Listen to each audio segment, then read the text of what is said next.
30% tax, 1% TDS और अब spot derivative के टैक्सेशन में अभी भी कंफ्यूज हो, then this podcast is for you. तो आज हमारे साथ हैं Puneet Agarwal, founder of KoinX, India's leading tax platform, जो अब डेल्टा एक्सचेंज के साथ इंटीग्रेट हो गया है to make your crypto transaction seamless. आज हम वो सब कुछ कवर करेंगे जो क्रिप्टो ट्रेडर्स और इन्वेस्टर्स के लिए काफी ज्यादा इंपॉर्टेंट है when you are trading in crypto exchange. So whether you're a first time tax filer or seasoned trader, ये कॉन्वर्सेशन आपके बहुत काम आने वाली है, so पॉडकास्ट के अंत तक बने रहना। Hi Puneet, thank you so much for coming on our podcast. आज के पॉडकास्ट में हम यूजर्स के काफ़ी सारे डाउट्स को क्लियर करने वाले हैं। फर्स्ट ऑफ ऑल, उनको टैक्सेशन से रिलेटेड 30% टैक्स है, 1% ईडीएस है, पेनल ऑफसेटिंग है कि नहीं, ये सारे डाउट्स उनके थोड़े क्लियर करते हैं। But before that let me first ask you कि आप हमें पहले बेसिक टैक्सेशन के फाउंडेशंस बता दीजिए यूजर्स के लिए, ताकि वो उनको क्लियर हो जाए। एब्सोल्युटली। नहीं, I am equally excited, thank you Shubhra. And I think सारे लोगों ने ये तो सुना होगा क्रिप्टो में अभी तक जितने भी लोग हैं कि यार 30% टैक्स लगता है, 1% टीडीएस लगता है, लॉस ऑफसेट नहीं मिलता है। बट देन ये डिपेंड करता है किस टाइप के ट्रांजैक्शंस में आप ट्रेड कर रहे हो, आप स्पॉट पे कर रहे हो या आप डेरिवेटिव्स पे कर रहे हो। इन सब चीज़ों से बहुत चीज़ें चेंज हो जाती है और ज़रूरी नहीं है कि मतलब अब इसमें भी लोगों को काफ़ी मिसकंसेप्शंस होते हैं कि यार 30% किस पे लगेगा, प्रॉफिट पे लगेगा, उसमें लॉस होगा कि नहीं होगा, अगर मैंने 2 ट्रांजैक्शन किए हैं, सेम कॉइन में किया है, डिफरेंट कॉइन में किया है, उन सब में कैसा होगा, फ्यूचर्स में कर रहा हूँ तो कैसा हो रहा है, ऑप्शंस में कर रहा हूँ तो कैसा हो रहा है, स्टेकिंग से रिलेटेड इंटरेस्ट या रिवॉर्ड्स आ रहे हैं। तो काफ़ी कुछ अलग अलग टाइप के कॉन्सेप्ट्स हैं जिसको हम कवर करेंगे during this entire journey. And then I think start is very simple. Like अगर आप क्रिप्टो में सिंपल कोई स्पॉट में ट्रांजैक्शन कर रहे हो जिसमें आपने बिटकॉइन खरीदा और उसको आपने बाद में सेल कर दिया, उस पर अगर आपको प्रॉफिट हुआ है तो उस प्रॉफिट पे आपको 30% टैक्स लगता है। राइट, ठीक है। अगर इस पे अगर आपने साल में मान लीजिए 2 ट्रांजैक्शन करें, साल के शुरू में आपके पास 1 लाख रुपीज़ थे, आपने उससे बिटकॉइन खरीदा, 1,10,000 पे बेच दिया, वो 1,10,000 को आपने री इन्वेस्ट कर दिया टू बाय ईथर, और मान लो उसमें लॉस हो गया आपको, एंड साल के एंड में आप 1,05,000 पे पहुंचे हो after selling out your ether. तो साल भर में आपने कमाया कितना? 5,000, है ना। लाख रुपए पे आपने खरीदा, 1,05,000 फाइनली आपको मिला। बट टैक्स लगेगा 10,000 वाले प्रॉफिट वाले ट्रांजैक्शन पे, क्योंकि लॉस ऑफसेट नहीं होता है। तो जिस ट्रांजैक्शन पे आपका प्रॉफिट हुआ है उस पूरे ट्रांजैक्शन का 30% टैक्स लग जाएगा। तो इस केस में वो जो पूरा 10,000 है उस पे 30% यानी 3,000 का अमाउंट का टैक्स कैलकुलेट होगा। तो इस तरह से ये 30% वाला फ्रेमवर्क है। अभी फिर इसमें जब आप सेल करोगे तो उस टाइम पे टीडीएस आपको कट के मिलेगा। अब लोग सोचते हैं कि यार 30% तो मेरा टैक्स भी लग रहा है, 1% अलग से टीडीएस भी लग रहा है, फिर इस पे 4% हेल्थ एंड सेस सरचार्ज भी होता है। तो ये सारी चीजें तो मतलब ये तो फिर 30% का रहा है, तो 35-36% हो गया। बट ऐसा नहीं होता। तो ये जो टीडीएस भी आपको कट रहा है वो टीडीएस आपके पैन पे जमा हो जाता है। एंड जितना अभी जैसे मुझे 3,000 का टैक्स पे करना है, अगर मेरा टीडीएस जमा है 1,000 रुपए का, तो मुझे सिर्फ 2,000 ही एज बैलेंस जमा करना है। तो वो मेरे लिए एक एक्स्ट्रा बर्डन नहीं है। वो जितना भी टीडीएस मेरा जमा है that will adjust with my tax का अमाउंट। और इस पे जब 30% भी जो टैक्स लग रहा है उस पे 4% सेस लगता है। तो मतलब 30 + 4 नहीं है, ये 30% का 4%, तो रफली 1.2% हुआ वो।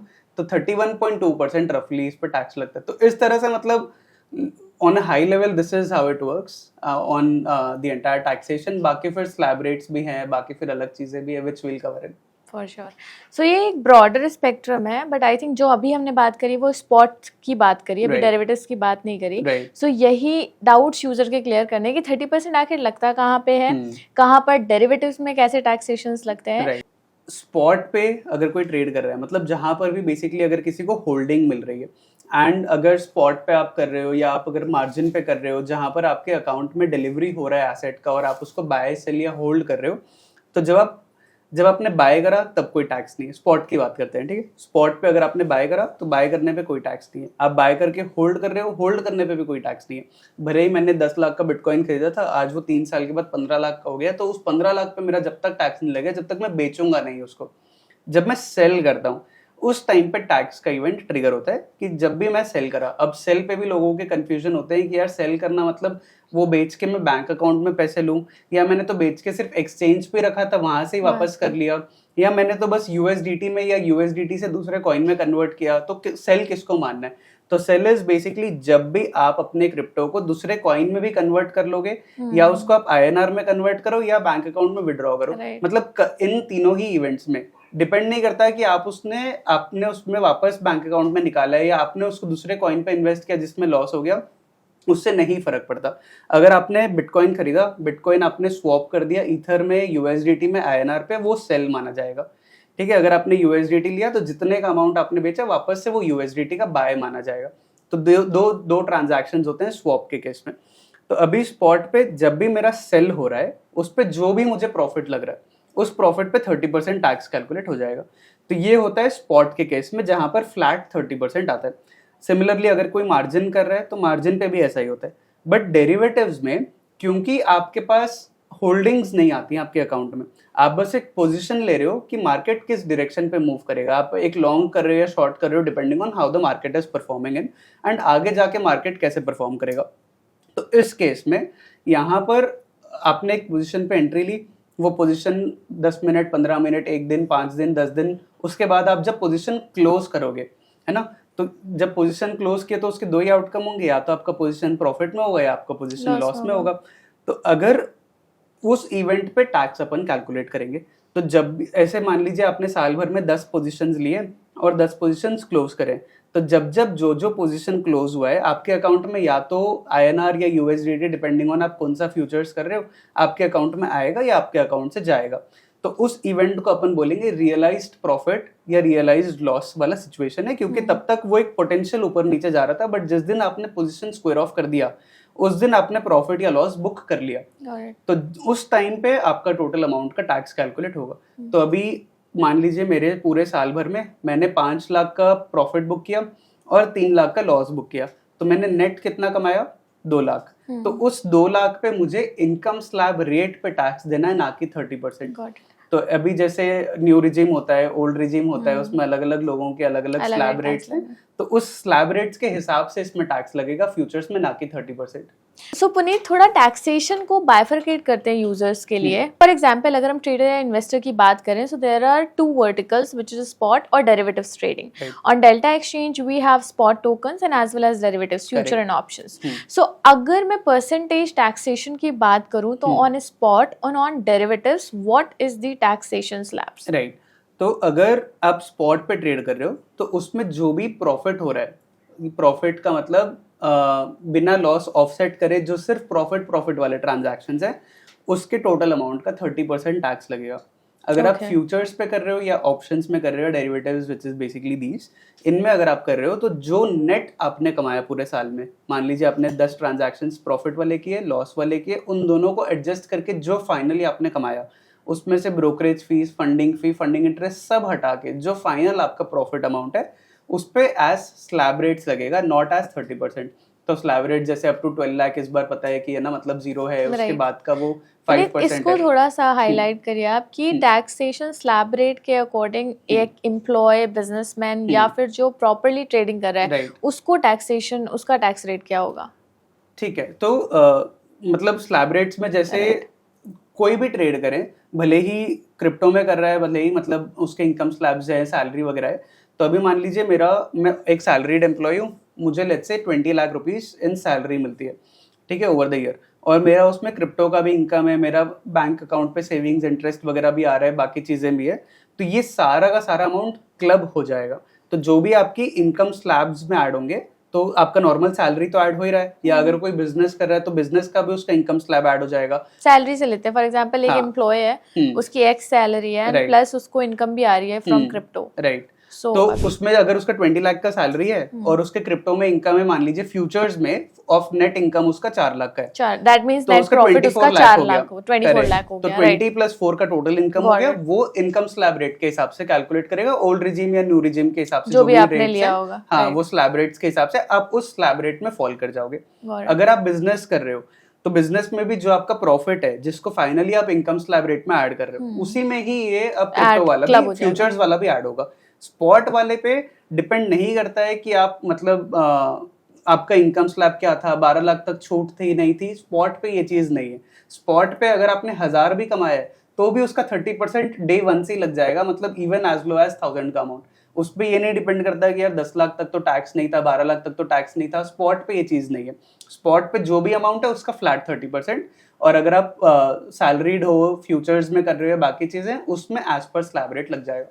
Got it. So I think users को अभी ये क्लियर हो गया होगा कि टैक्सेशन आखिर लगेगा कैसे। राइट। नाउ इन डिटेल में इसे दो सेगमेंट में इस कॉन्वर्सेशन को बाइफरकेट करते हैं। Let's talk about first spot, कि अगर कोई बंदा स्पॉट में ट्रेडिंग करता है और लेट्स टेक एन एग्जाम्पल, अगर वो उसने ईयरली ट्रेडिंग करी है और उसको 2-3 लाख का प्रॉफिट होता है, Right. तो अब उसको टैक्सेशन कैसे फाइल करना होगा if he has a salary let's say 10 lakh and उसने 3 लाख का और प्रॉफिट कर लिया, Right. सो अब उसको स्पॉट पर कैसे टैक्स देना पड़ेगा? And Right. Then the next question also, because on Delta we have spot token, right. So if you can give a glimpse to the audience and tell more about कि यहाँ पे taxation कैसे लगेंगे। Absolutely, ठीक है। तो अभी जैसे स्पॉट पे जैसे मैंने बताया ना, तो इसका पूरा का पूरा ट्रांजैक्शंस कैसे कैलकुलेट होगा, तो आपको ईच एंड एवरी ट्रांजैक्शन को देखना है कि आपने कौन सा कॉइन कब खरीदा, कौन सा कॉइन कब बेचा, कितने में खरीदा था, कितने में बेचा था, और जिस जिस सेल पे प्रॉफिट लग रहा है मुझे उसका पूरा रिकॉर्ड बनाना है। इस रिकॉर्ड को बोलते हैं शेड्यूल वीडीए।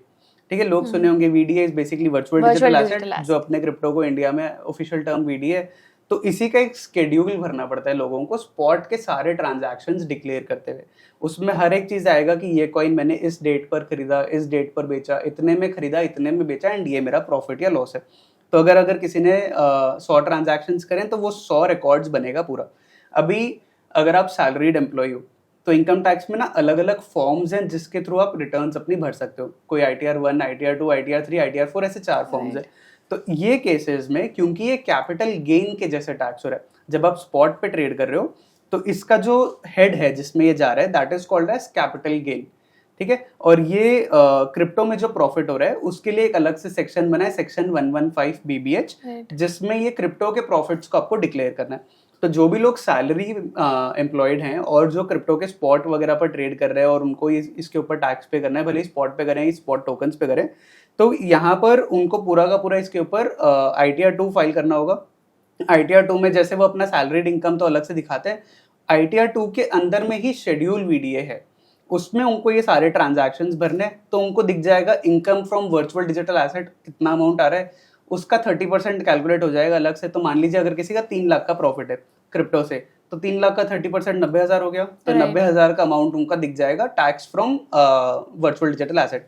अगर किसी का सैलरी था 10 लाख का, तो 10 लाख का सैलरी का स्लैब रेट के हिसाब से कैलकुलेट हो जाएगा कि कितना बन रहा है। तो 10 लाख का उधर इनकम आ गया, 30% क्रिप्टो का फ्लैट आ गया, तो इसके हिसाब से जो फाइनल कैलकुलेशन निकल के आएगी उसमें आ जाएगा यार स्लैब रेट के हिसाब से आपका इतना टैक्स बन रहा है, फ्लैट 30% के हिसाब से इतना बन रहा है, उसके ऊपर हेल्थ एंड सरचार्ज इतना लग रहा है, आपका TDS आपने ऑलरेडी इतना जमा कर रखा है। तो फाइनल अगर आपका TDS ज्यादा कटा है तो आपको रिफंड आएगा। अगर आपका TDS ऑलरेडी कट के मान लो 5,000 का TDS कटा है, 10,000 का आपका टैक्स भरना है, तो बाकी 5,000 ही आपको जमा करना होता है। तो वो पूरा कैलकुलेशंस नेट में कैलकुलेट होकर दिख जाते हैं। तो this is how it happens on spot. Got it.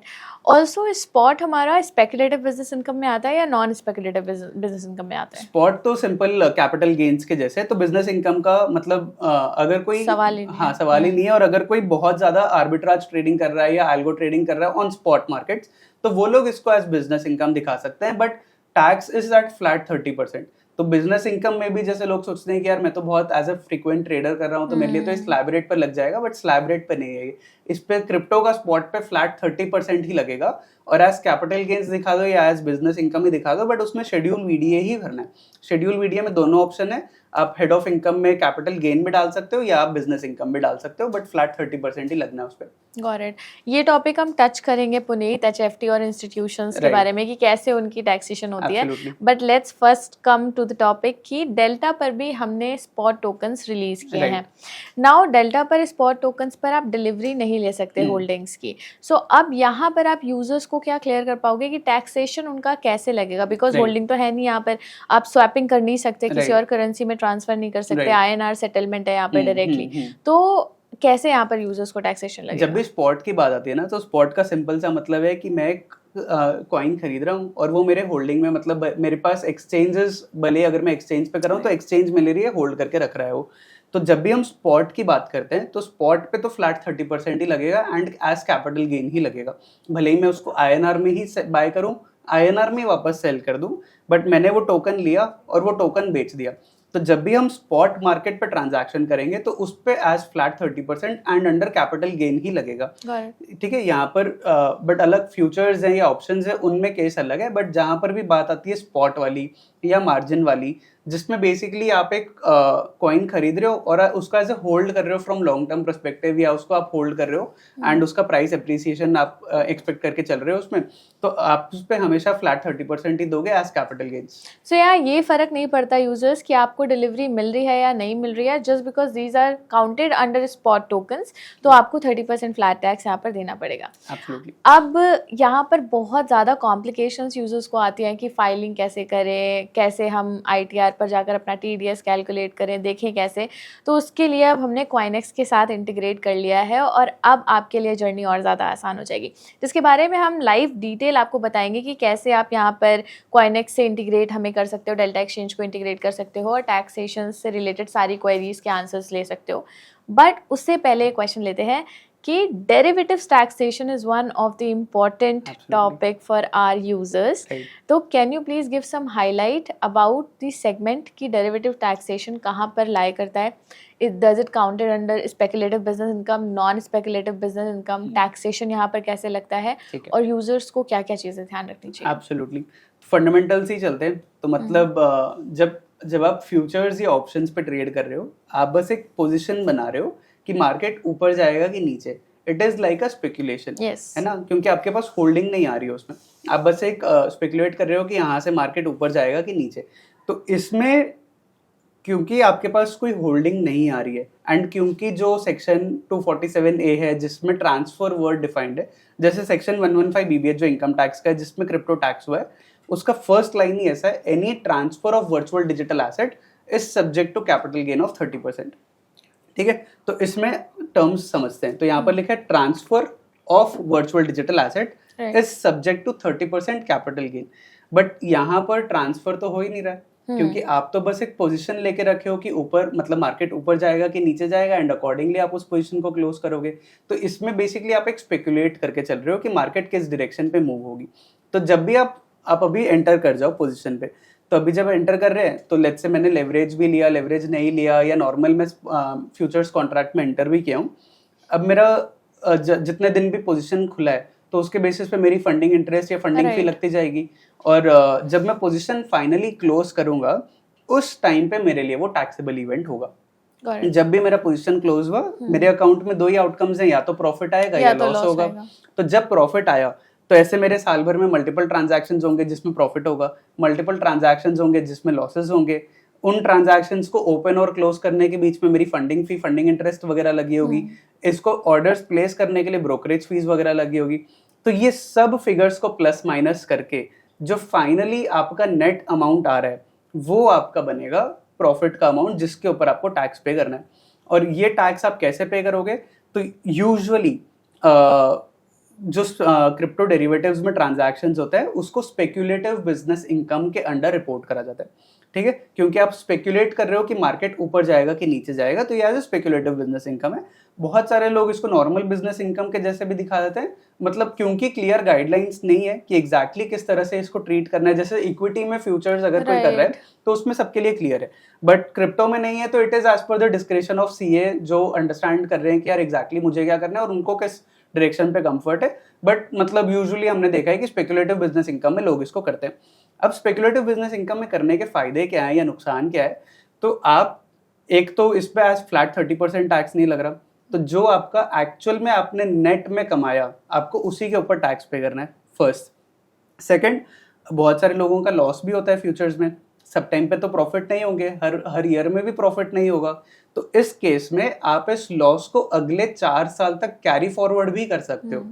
तो अगर मुझे इस साल में 2 लाख का लॉस हुआ है तो मैं उसको कैरी फॉरवर्ड कर सकता हूँ अपना रिटर्न फाइल करके, ताकि अगले साल अगर मुझे 3 लाख का प्रॉफिट होता है तो मुझे सिर्फ ₹1,00,000 पे ही टैक्स पे करना है, ना कि पूरे 3 लाख पे। तो लोग ये छोड़ देते हैं, लोग सोचते हैं यार मेरा तो लॉस हो गया तो मुझे क्या रिटर्न फाइल करना। अरे भाई, पर ये लॉस को आप अगले 4 साल तक कैरी फॉरवर्ड कर सकते हो, ये चीज लोगों को नहीं पता है।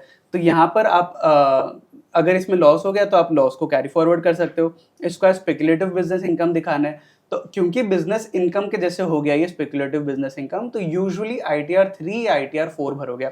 ITR 3 most of the cases में एप्लीकेबल होता है। तो ITR 3 में जब भरोगे तो उसके अंडर एक ऑप्शन है स्पेकुलेटिव बिजनेस इनकम का, उसमें लोगों को बताना है अपना टर्नओवर और अपना प्रॉफिट कितना हुआ, मतलब ग्रॉस प्रॉफिट, ग्रॉस लॉस और नेट प्रॉफिट, नेट लॉस, ये सारी डिक्लेरेशंस उसके अंदर चल जाती हैं। अब इसमें एक इम्पॉर्टेंट टेक्निकलिटी जो कैलकुलेट करने का है वो है कि यार टर्नओवर किसको बोलते हैं, क्योंकि जब मैं ट्रेड कर रहा हूँ तो मैं लेवरेज लेके कर रहा हूँ तो वो बहुत बड़ा अमाउंट हो जाता है। कई बार मैं 10,000 पे ट्रेड कर रहा हूँ बट मैंने लेवरेज लेके उस पे 1 लाख का ऑर्डर डाल दिया 10x का लेके, या अगर मैं 20x का ले रहा हूँ तो 2 लाख का हो गया, और फिर जब क्लोज करूंगा तो वो मान लीजिए 2,15,20,000 का हो गया।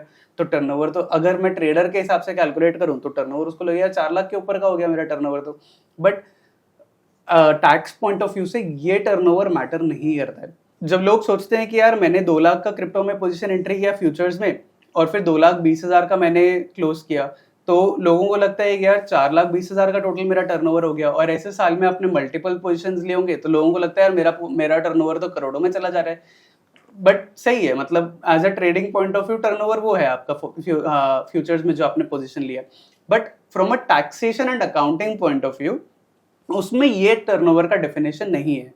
From a taxation point of view turnover का डेफिनेशन इज जब आपने पोजीशन क्लोज करा उस पे जो ग्रॉस प्रॉफिट आया आपको या ग्रॉस लॉस आया होगा, तो मान लीजिए कोई पोजीशन आपने 5 लाख के प्रॉफिट में क्लोज किया, कोई पोजीशन आपने 4 लाख के लॉस में क्लोज किया।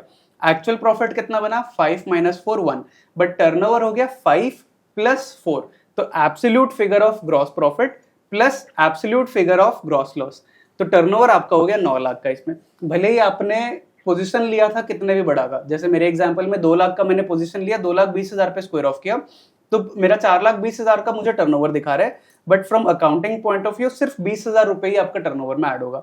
तो इस तरह से आपको जो भी ट्रांजैक्शंस, आपके जो भी टर्नओवर्स हैं, आपको उसको कैलकुलेट करना है, एंड वो टर्नओवर रिपोर्ट होगा जब आप बिजनेस इनकम में, स्पेकुलेटिव बिजनेस इनकम में फाइल करोगे।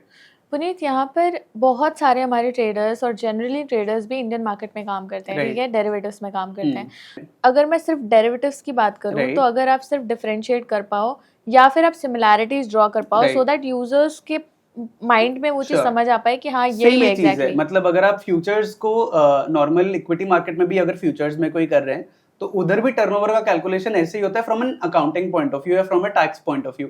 तो ये ICAI का ही गाइडलाइंस है, जो institute of chartered accountants of India, कि फ्यूचर्स का टर्नओवर को कैसे कैलकुलेट किया जाता है। तो उसमें ग्रॉस प्रॉफिट का एब्सोल्यूट फिगर, ग्रॉस लॉस का एब्सोल्यूट फिगर, उन दोनों को ही ऐड करना है। वो सेम चीज इक्विटी मार्केट में भी है, वही सेम चीज क्रिप्टो मार्केट में भी है फॉर फ्यूचर्स, उसमें कोई डिफरेंसेस नहीं है। बट उसी से ही कैलकुलेट होगा पूरा का पूरा टैक्स। बट जैसे हम फिगर देखते हैं ऑन एक्सचेंज, जब हम ट्रेड करते हैं, जो हमारे अमाउंट काफी बड़ा दिखता है, वो अमाउंट बड़ा दिखता है, बट उससे फर्क नहीं पड़ेगा, वो वॉल्यूम है, वॉल्यूम है, वो टोटल वॉल्यूम है। But turnover from an accounting and tax point of view वो वाला वॉल्यूम नहीं लेना है हमें सिर्फ ग्रॉस प्रॉफिट का एब्सोल्यूट और ग्रॉस लॉस का एब्सोल्यूट फिगर्स लेना है। But what about options, like for example if someone same goes with options, जैसे फ्यूचर्स में लोग ट्रेड कर रहे हैं, ऑप्शंस में भी अगर कर रहे हैं तो सेम, अगर जब पोजीशन बंद करेंगे तो मतलब पुट या कॉल जब भी करोगे आप, तो आप जब पोजीशन तो जो भी उनका प्लस माइनस होगा टोटल एंटायर ऐड करके that is their turnover. And there is one point in Indian equities और Indian derivatives also that after certain point they have to do audit of their trades, right? So is there anything similar to like in crypto derivatives कि यहाँ पर भी हमें audit करवानी पड़ती है? Great question, अच्छा क्वेश्चन पूछा आपने, और बहुत लोगों के डाउट्स आते हैं इसमें। तो क्रिप्टो में भी अगर आप स्पेकुलेटिव बिजनेस इनकम के तौर पर दिखा रहे हो तो 1 करोड़ के ऊपर पे आपको ऑडिट आएगा, 1 करोड़ के टर्नओवर के ऊपर। इंडियन में कितना है ये नंबर? सेम, अगर इंडियन में भी अगर आप नॉर्मल बिजनेस इनकम के जैसे कर रहे हो तो उसमें 10 करोड़ के ऊपर का है, या फिर है कि अगर आप जितना भी आपका टर्नओवर हो रहा है उसका 6% आप उसको 44 AD में करके दिखा देते हैं वो लोग इक्विटी में, तो उस तरह से होता है। बट क्रिप्टो में क्योंकि आप स्पेकुलेटिव बिजनेस इनकम के जैसे दिखा रहे हो और 1 करोड़ के ऊपर के ट्रांजैक्शंस के ऊपर इस पे भी ऑडिट का रिक्वायरमेंट आ जाता है। अगर आपका सारा एवरी ट्रांजैक्शन इज डिजिटल, कोई कैश में ट्रांजैक्शन ही नहीं है, सारा का सारा थ्रू बैंक अकाउंट है सारी चीजें, तो उसमें 10 करोड़ होता है। बट यूजुअली 1 करोड़ के ऊपर भी एडवाइज है कि 1 करोड़ के ऊपर ऑडिट होगा, क्योंकि लॉसेस वगैरह भी, हाँ सेफर साइड होता है, ऑडिट लॉसेस भी होते हैं फ्यूचर्स में काफी सारे लोगों को, तो 1 करोड़ के ऊपर वाले पे आप ऑडिट करवा लो, that is on the most safest side. तो ये ऑडिट में एग्जैक्टली क्या होता है, लाइक व्हाट इज ऑडिट? तो ऑडिट में जैसे आप बेसिकली, अभी गवर्नमेंट क्या बोलता है कि यार आपका टर्नओवर ज्यादा है तो आपका प्रॉफिट कैलकुलेशन आप जो बता रहे हो मुझे उससे ज्यादा भरोसा जो CA वेरीफाई करके बताएगा उस पे है, क्योंकि मैं हर एक अकाउंट को तो वेरीफाई नहीं कर सकता एज एन गवर्नमेंट डिपार्टमेंट। मुझे हर एक यूजर जिसका भी 1 करोड़ के ऊपर का टर्नओवर है, अगर मैं सबका देखूं तो मेरे पास उतने रिसोर्सेज, उतना टाइम है नहीं। तो हमने क्या कर रखा है, तो हमने बोल रखा है कि यार वी हैव सीएस, एक पूरा का पूरा एक इंस्टीट्यूशन, एक ग्रुप है जिनका काम ही है ये फाइनेंशियल सारी चीजें चेक करना। तो आप एक काम करवा लो, अगर आपका 1 करोड़ के ऊपर का टर्नओवर जा रहा है और आप फ्यूचर्स में ट्रेड कर रहे हो, तो आप एक सीए के पास चले जाओ, उस सीए को आप अपना पूरा डॉक्यूमेंट्स, पूरा कैलकुलेशन, सारे ट्रेड्स वगैरह दिखा दो, वो वेट कर लेंगे कि यार आपका टोटल टर्नओवर कितना था, आपका टोटल प्रॉफिट कितना था, आपका टोटल लॉस कितना था, आपका नेट प्रॉफिट कितना बन रहा है, तो वो साइन करके एक यूडिन लगा के, यूनिक डॉक्यूमेंट आइडेंटिफिकेशन नंबर लगा के सीए अपना, बेसिकली सीए अपना एक स्टैंप मार रहे हैं कि है ना मैंने चेक कर लिया, मेरे हिसाब से ये सारा चीज सही है, और जो यूजर फाइल कर रहा है वो मैंने चेक कर लिया एक अपने एंड पर कि मुझे ये चीजें, ये नंबर सही लग रही है। तो ये हो गया ऑडिट, क्योंकि रिस्क हाई है और टर्नओवर ज्यादा है, तो एक और बंदे से अप्रूवल हो गया कि मतलब यहाँ पर I have gone through everything और मुझे लग रहा है ये सारा चीज फिगर सही है, तो इसके हिसाब से आप फाइल कर दो आगे। बट ये रिक्वायरमेंट क्यों होती है, इस ऑडिट कराने की रिक्वायरमेंट क्यों है, और अगर कोई नहीं कराता तो उसमें उसको क्या इम्प्लीकेशंस आ सकते हैं? राइट, सो ऑडिट करवाने की रिक्वायरमेंट जस्ट टू री-रिस्क, मतलब जब गवर्नमेंट एक एक सारे ट्रांजैक्शंस को देख नहीं सकते हैं, प्लस लाइक मतलब टर्नओवर बढ़ जाता है तो एरर्स के भी कैलकुलेशंस बढ़ जाते हैं, तो बेसिकली एक प्रोफेशनल का आप एडवाइस ले लो जो ऑलरेडी उस फील्ड में एक्सपर्ट है, ताकि वो एक रिव्यू करके चेक करके बता दे रहा है, ताकि यूजर के एंड पर पूरा डिपेंडेंट नहीं है। बहुत बार क्या होता है, आप एज अ ट्रेडर हो, आपको ट्रेडिंग स्ट्रैटेजीज पता होना चाहिए, ठीक है, बट उसके अराउंड टैक्सेशन कैसा लग रहा है, उसके अराउंड अकाउंटिंग कैसे हो रही है, वो सारा चीज अगर हम एक्सपेक्ट करेंगे कि सब ट्रेडर को पता होगा तो वो भी नहीं पॉसिबल है।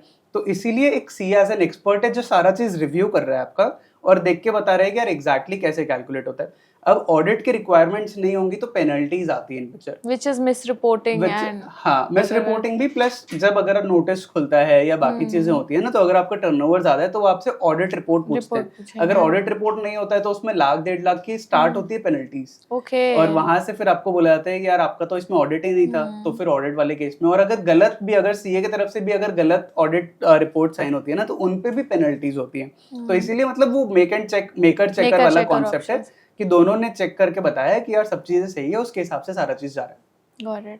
So basically यूजर्स, अगर आपका टर्नओवर नाउ आपको समझ आ गया होगा कि टर्नओवर एग्जैक्टली होता क्या है, पूरा वॉल्यूम आपका टर्नओवर नहीं है, जो आप लेवरेज ले रहे हो वो आपका टर्नओवर नहीं है, जो भी आपका प्रॉफिट एंड लॉस होगा वो कंबाइंड आपका टर्नओवर बनेगा और उस पर आपको अपनी ऑडिट करानी पड़ेगी अगर वो 1 CR के ऊपर जाता है। सो मेक श्योर कि आप ये कीप ऑन चेक रखें कि अगर ऐसा होता है तो आप अपना ऑडिट ज़रूर करा लें हर साल। ऑल्सो पुनीत, अगर किसी को अपना टर्नओवर समझना है तो वो कैसे समझ सकता है, क्योंकि इतने सारे ट्रांजैक्शंस हो रहे हैं और जिस ट्रेडर का टर्नओवर 1 CR के ऊपर जाएगा तो उसकी ट्रांजैक्शंस तो काफ़ी सारी होंगी, तो इसको कैसे समझें? तो टर्नओवर कैसे कैलकुलेट करना है वो पूरा प्रोसेस देख लेते हैं। सो अभी जैसे आप डेल्टा के अकाउंट में हो, प्रोफाइल पे जाओगे, ट्रांजैक्शन लॉग्स मिल जाएगा। इस ट्रांजैक्शन लॉग्स में ऊपर में आपको एसेट हिस्ट्री, फिल हिस्ट्री दोनों दिख रहा है। तो जब एसेट हिस्ट्री में हो तो लास्ट फाइनेंशियल ईयर जिस भी ईयर का आपको रिपोर्ट निकालना है वहाँ आप टाइम पीरियड में डाल दो, इसको आप मेल पे अपनी रिपोर्ट मंगा लो, ठीक है। एसेट हिस्ट्री के भी और सिमिलर फिल हिस्ट्री के भी आप पीरियड चेक करके उसको आप मेल पे अपनी रिपोर्ट मंगा लो। तो जैसे मैं अभी जनरेट करता हूँ for futures and for options both, right? हाँ, ये एसेट हिस्ट्री, फिल हिस्ट्री में इसमें दोनों ही मिल जाएंगे, ठीक है। तो इसमें आप जैसे ये वाला रिपोर्ट मैंने अभी डाउनलोड कर लिया, तो ये जैसे मेरे पास एक्सेल रिपोर्ट खुल जाएगा इसका पूरा। तो ये जैसे एक्सेल है, इसमें मुझे चीज़ें दिख रही है कि ना ये फिल हिस्ट्री वाली एक्सेल है, इसमें फिल्ड क्वांटिटी कितना है, एग्जीक्यूशन प्राइस कितना है, वैल्यू कितना था, मेरा फीस पेड वगैरह कितना है, ऑर्डर प्राइस वगैरह कितना है, ऐसे ही मेरा एसेट हिस्ट्री भी खुल रहा है। तो इसमें जब एसेट हिस्ट्री में मैं देख रहा हूँ तो जिस भी सिंबल पे मेरा जितना भी अमाउंट का प्लस एंड माइनस दिखा रहा है, ठीक है, अमाउंट विद जीएसटी वाला पार्ट, तो उस वाले चीज़ों को मुझे कैलकुलेट करते हुए देखना है कि ना मेरा इसमें मतलब क्लोजिंग पोजीशन के हिसाब से कितना है। अब इसमें ट्रांजैक्शन टाइप में कैश फ्लो अलग दिखेगा, फंडिंग अलग दिखेगा, कमीशन अलग दिखेगा, तो ये अलग अलग टाइप के ट्रांजैक्शन टाइप्स होंगे। तो इसमें जिस पे भी मेरा प्रॉफिट या लॉस बुक हुआ है उन वाले ट्रांजैक्शंस का मुझे देखना है, विच इज लार्जली मेरा कैश फ्लो टाइप के ट्रांजैक्शंस का, ठीक है। तो बाकी ट्रेडिंग फीस अलग है, बाकी फंडिंग अलग है, कमीशन अलग है, वो सारी चीजें अलग अलग कैलकुलेट होंगी। तो यहाँ से फिर आप उनके अमाउंट्स का सम निकालोगे कि ना टोटल प्रॉफिट वाले ट्रांजैक्शंस कितने, टोटल लॉस वाले कितने हैं, अगर वो यूएसडीटी में तो उसकी आईएनआर वैल्यू कितनी है, जो थोड़ा सा एक्सेल पर कॉम्प्लिकेट हो जाता है किसी के लिए भी कैलकुलेट करना। For sure. So users, I guess अभी आपको थोड़ा सा ओवरवेलमिंग लग रहा होगा कि यार मुझे एक्सेल नहीं आती, अभी मैं कैसे करूँ ये सारी चीज़ें। तो इसके लिए डेल्टा ने आपके लिए चीज़ें और आसान कर दी है, हमने कॉइनेक्स के साथ इंटीग्रेट कर दिया है और अब आप विद इन मिनट ये सारी कैलकुलेशन कर सकते हो, सिंपली आपको अपनी CSV फाइल डाउनलोड करनी है।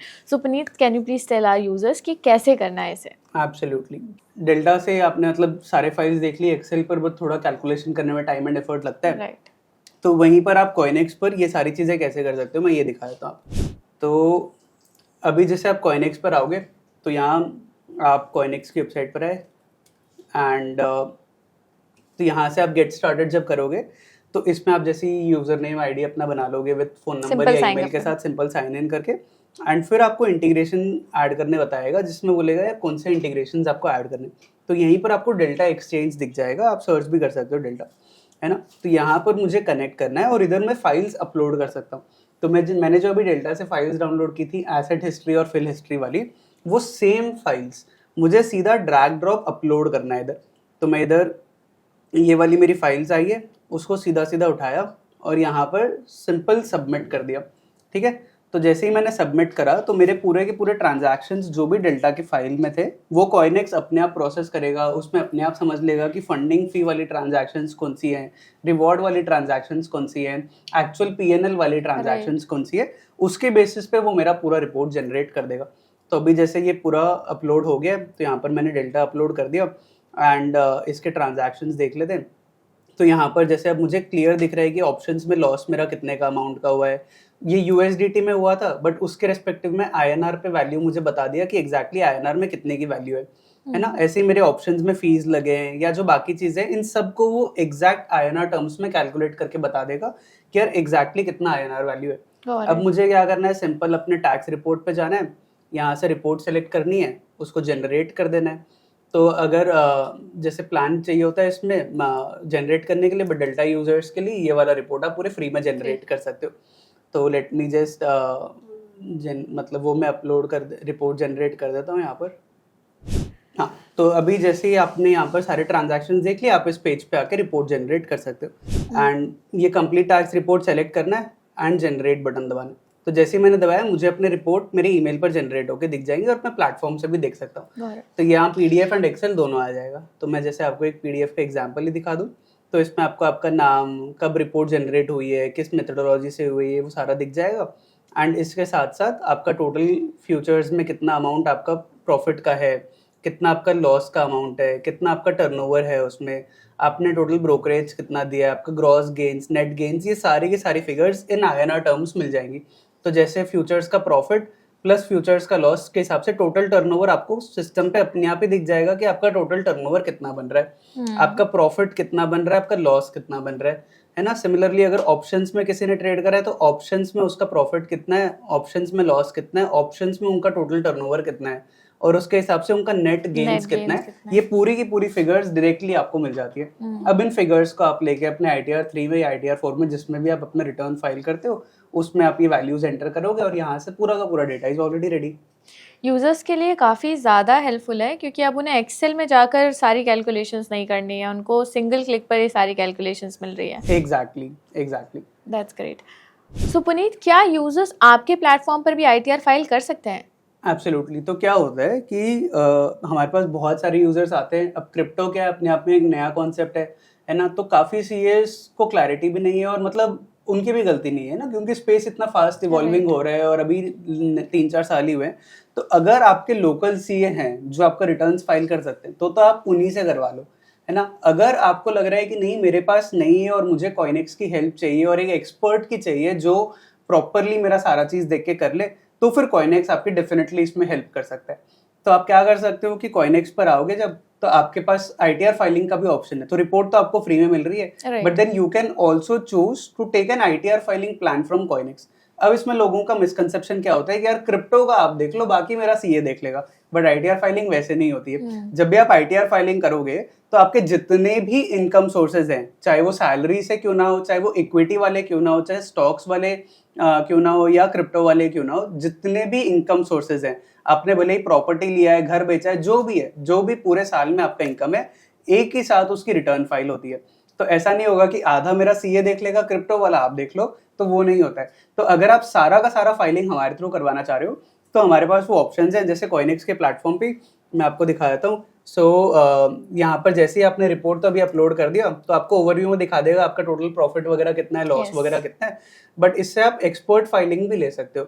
तो जैसे ही आप एक्सपर्ट आईटीआर फाइलिंग लोगे तो हमारे पास 3 प्लान है, डिपेंड करता है आपके इनकम सोर्सेज क्या है। तो अगर मेरा सिर्फ क्रिप्टो इनकम है तो अकॉर्डिंगली मुझे प्लान दिखा देगा। अगर मेरा क्रिप्टो के साथ साथ सैलरी इनकम है तो अकॉर्डिंगली मैं चूज कर सकता हूँ। अगर मेरा सैलरी भी है, स्टॉक मार्केट भी है या फिर बिजनेस है, तो मुझे जो भी मेरा इनकम है I can accordingly choose that कि मेरा बिजनेस और स्टॉक मार्केट में भी है और उसके साथ साथ क्रिप्टो भी है। प्लान क्यूरेट हो जाएगा। तो जैसे ही मैं प्लान देखूंगा तो अब मुझे मेरा अमाउंट वगैरह दिख जाएगा कि कितना अमाउंट आ रहा है। एंड जैसे ही मैं ये पे करता हूँ तो विद इन 7 days कॉइनेक्स आपका पूरा का पूरा फाइलिंग खत्म करता है। तो इसमें विद इन 24 आवर्स हम आपको सीए साइन कर देते हैं। आप उस सीए से जैसे अपने सीए से बात करते हो व्हाट्सएप पे चैट करके, कॉल करके, डॉक्यूमेंट्स शेयर करके, एग्जैक्ट वही प्रोसेस होता है। बेसिकली हमने आपको एक एक्सपर्ट सीए असाइन कर दिया जो आपकी पूरी फाइलिंग लेते हैं। ये एआई नहीं है, ये ऑटोमेटेड नहीं है, ये मतलब लाइक अपने आप सिस्टम नहीं भर रहा है, आपको हम सीए से कनेक्ट कर रहे हैं। आपके पास प्रॉपर सीए का फोन नंबर, नाम सब दिखेगा। आप उनसे कांटेक्ट करो, उनको सारा अपना बिजनेस या अपनी सारी चीज सिचुएशन समझा दो। वो उनको डॉक्यूमेंट्स चाहिए होंगे, वो डॉक्यूमेंट्स शेयर कर दो। वो लेके आपका प्रोसेस पूरा प्रॉपर इनकम टैक्स पे रिटर्न आपका फाइल करेंगे, आपको कंप्यूटेशन भेजेंगे। आप ओके करोगे कि यार ये सारे इनकम सोर्सेज हैं, इतना मेरा प्रॉफिट बन रहा है, इतना मेरा टैक्स बन रहा है, I give you go ahead, आप इसके बेसिस पे फाइल करो। वो इनकम टैक्स पोर्टल पे आपको चालान क्रिएट कर देंगे। आप खुद ही जाओगे, खुद ही इनकम टैक्स पोर्टल पे अपना अमाउंट पे करोगे। मतलब ऐसा नहीं है कि वो इधर उधर आपको और कहीं कुछ पे करना है या किसी ने ले लिया, वो किया कि नहीं, अमाउंट कितना, मुझे तो बताया 1 लाख का टैक्स है बट मेरे पोर्टल पे सिर्फ 50,000 ही भरा है। तो वैसा प्रोसेस नहीं है। आपके ही पोर्टल पे सीधा चालान क्रिएट होगा, आप खुद लॉगिन करके वहां से चालान पे करोगे या आपको यूपीआई पे रिक्वेस्ट आ जाएगा। आप डायरेक्टली इनकम टैक्स पोर्टल पे ही अपना पेमेंट कर रहे हो फॉर जितना भी आपका अमाउंट बन रहा है। और कुछ किसी लोगों का अगर कैरी फॉरवर्ड हो रहा है लॉस, क्योंकि मैंने बताया था कि 4 साल तक आप लॉस कैरी फॉरवर्ड कर सकते हो, तो उसमें भी आपको फिगर दिखेगा कि इतना अमाउंट आपका अगले साल के लिए कैरी फॉरवर्ड हो रहा है।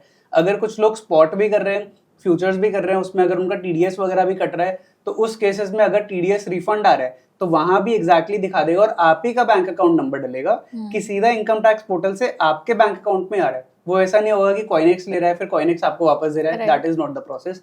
आप सीधा इनकम टैक्स पोर्टल पे अपना बैंक अकाउंट डिटेल्स सी आपको मेंशन करेंगे, उसी बैंक अकाउंट डिटेल पे जो भी अगर आपका टीडीएस रिफंड भी बन रहा है इन दैट केस, तो सीधा आपके बैंक अकाउंट पे रिफंड आता है। तो मतलब it is as good as कि मेरे पास सीए नहीं था, मुझे जरूरत थी किसी एक्सपर्ट की जो मेरे हेल्प कर दे, and then KoinX has provided you that expert, and then आप कनेक्ट कर रहे हो, आप बाकी सारा प्रोसेस वो सीए आपकी हेल्प कर रहे हैं आगे पूरा चीज पे। एंड यूजर्स की सारी इन्फॉर्मेशन कॉन्फिडेंशियल होगी, राइट? एब्सोल्युटली, वो सीधा आप सीए के साथ ही शेयर करते हो। एंड देन दीज आर, ये रैंडम सीएस नहीं है, these are Coinex empanelled CS जिनको हमने मतलब देयर इज अ पूरा strict SOPs and then guidelines and then checks and balances किसके थ्रू ये सीएस आते हैं और how we empanel with them and how we work with them, and we have been doing this for last 4 years now. तो यही CS हैं जो proper पूरा डॉक्यूमेंटेशन वगैरह सारी चीजों के साथ, एंड इनफैक्ट मतलब कॉइनेक्स इज ISO 27001 एंड SOC 2 Type 2 सर्टिफाइड। तो मतलब हमारी सारी सिर्फ सिस्टम ही नहीं, processes, timelines, documentation handling, sensitivity, सारी चीज़ों पर there is complete like ISO checks. तो सीए के साथ भी सिमिलर प्रोसेस है। आप जब सीए आपको डॉक्यूमेंट्स लेंगे तो वो पूरा कॉन्फिडेंशियलिटी के साथ मेन होता है, मेंटेन होता है, प्रॉपर डॉक्यूमेंट सर्वर पे अकॉर्डिंगली डलते हैं, एंड देन वो आपका पूरा नॉर्मल फाइलिंग जैसा होता है वैसे ही करते हैं। ऑल्सो अगर यूजर ने विद इन, फॉर एग्जाम्पल अगर सीए ने विद इन 7 days में आईटीआर फाइलिंग कर दिया, उसके बाद भी अगर यूजर को कुछ क्वेरी होती है, एब्सोल्युटली, तो what is the validity of this particular? तो ये सीए आपके साथ मतलब आपको फोन नंबर वगैरह असाइंड होता है, आप उनके साथ कांटेक्ट भी कर सकते हो। अपार्ट फ्रॉम दिस कॉइनेक्स की सपोर्ट पे ना मतलब we have tax experts also. तो कॉइनेक्स के सपोर्ट पे 2 टाइप की टीम्स हैं, data team which will ensure कि आपका पूरा data and everything is handled correctly, but इसके अलावा टैक्स एक्सपर्ट टीम भी है। तो अगर आपकी कुछ भी क्वेरीज है रिलेटेड टू टैक्सेशन या बाद में भी आपको कुछ समझना है तो then our support team is always available, that will help you with all of these queries. Perfect. I think अब यूजर्स के लिए काफ़ी ज़्यादा आसान हो जाएगा, क्योंकि उनको बहुत ज़्यादा डाउट्स होते हैं कि मैं ट्रेडिंग तो कर रहा हूँ but tax by the end of the year मैं टैक्स फाइलिंग कैसे करूँगा, कैसे कैलकुलेट करूँगा अपना टर्नओवर होता क्या है। तो अब ये सारी चीज़ें 1 क्लिक पर अवेलेबल हैं। और अगर आपको फाइलिंग के लिए भी कुछ हेल्प चाहिए, now KoinX is there with the integration of Delta exchange. So अगर आप यहाँ ट्रेड कर रहे हो तो आप डायरेक्टली कॉइनेक्स से इंटीग्रेट कर अपनी सारी टैक्स फाइलिंग करवा सकते हो। एब्सोल्युटली। और इसी में ही मतलब कॉइनेक्स और कहाँ पर हेल्प करता है कि यूजुअली लोगों के अगर मल्टीपल एक्सचेंजेस पे अकाउंट्स हैं, तो अब जब आप रिटर्न फाइल कर रहे हो, जैसे मैंने बताया कि आपको पूरा इनकम सोर्सेस, पूरी सारी चीजें एक साथ रिटर्न फाइल करनी है, ऐसा नहीं होगा कि आधा हो गया। और उसमें भी अब जैसे क्रिप्टो में भी अगर किसी के अलग अलग एक्सचेंजेस हैं, वॉलेट्स हैं, तो कॉइनेक्स पे 800 से ज्यादा एक्सचेंजेस एंड वॉलेट सपोर्टेड है। तो ऐसा नहीं मतलब सिर्फ एक एक्सचेंज, अगर यूजर एक पे कर रहा है उसके साथ साथ अलग और एक्सचेंजेस पे भी कर रहा है, तो कंसोलिडेटेड सबका रिपोर्ट बना के एक साथ आ जाएगा कि यार अक्रॉस द प्लेटफॉर्म्स मेरा टोटल प्रॉफिट्स कितना है, अक्रॉस द प्लेटफॉर्म्स मेरा टोटल लॉस कितना है, टोटल टर्नओवर कितना है, उसके हिसाब से मेरा कैलकुलेट होगा। क्योंकि एक एक्सचेंज पे मेरा टर्नओवर कितना उस पर नहीं डिपेंड करता, डिपेंड करता है मेरा अक्रॉस द प्लेटफॉर्म्स टर्नओवर कितना है। यहाँ भी लोग कंफ्यूज हो जाते हैं, लोग सोचते हैं कि यार मेरा प्लेटफॉर्म ए पे तो नहीं था टर्नओवर 1 करोड़ से ज्यादा, प्लेटफॉर्म बी पर भी नहीं था, तो फिर दोनों के रिपोर्ट्स में अलग अलग दिख नहीं रहे, तो मेरा टर्नओवर तो नहीं एक्सीड कर रहा है। बट आपको देखना है आपका टोटल टर्नओवर अक्रॉस प्लेटफॉर्म्स कितना है। अगर वो 1 करोड़ से ऊपर जा रहा है तो आपको ऑडिट कराना ही पड़ेगा, और टोटल हर प्लेटफॉर्म्स के टर्नओवर के कैलकुलेशंस के डिपेंडेंट ही आपको प्रॉफिट्स या लॉसेस भी कैलकुलेट करना है। सो पुनीत, अगर कोई ट्रेडर या इन्वेस्टर इक्विटी या इक्विटी डेरिवेटिव्स, क्रिप्टो या क्रिप्टो डेरिवेटिव्स में ट्रेड करता है, इन्वेस्ट करता है, तो उसमें टैक्स कैसे लगता है? बिल्कुल, काफ़ी अच्छा क्वेश्चन है। इसको ब्रेक करते हैं चारों पार्ट्स में। तो इक्विटी आप लोग जानते ही हो, इक्विटी में लगता है short term gains, long term gains के हिसाब से। जैसे लॉन्ग, अगर आप विद इन 1 ईयर कर रहे हो बाय एंड सेल, तो शॉर्ट टर्म में हो गया, उस पर 20% टैक्स लगता है। अगर आप 1 साल से ज़्यादा होल्ड करके बेच रहे हो तो उस पर 12.5% टैक्स लगता है। ठीक है, तो ये हो गया इक्विटी के केस में।